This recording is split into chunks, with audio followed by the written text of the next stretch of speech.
Përshëndetje, sot do flasim për fjalinë e përbërë me nënrenditje lejore. Roli në fjalinë e përbërë. Pjesa nënrenditur lejore lejon veprimin e shprehur nga pjesa kryesore, nonse duhej ta pengonte.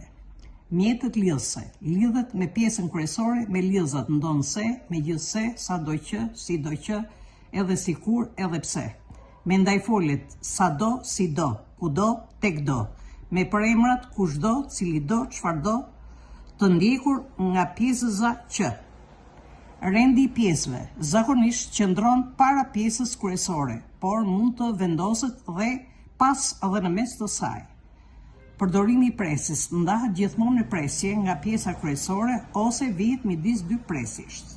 Për shembull, sado që ti fliste nuk e ngushëllonte dot.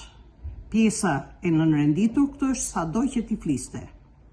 Sido që të ishte, atij nuk i pëlqeu kjo vizitë. Pjesa e nënrenditur është sido që të ishte.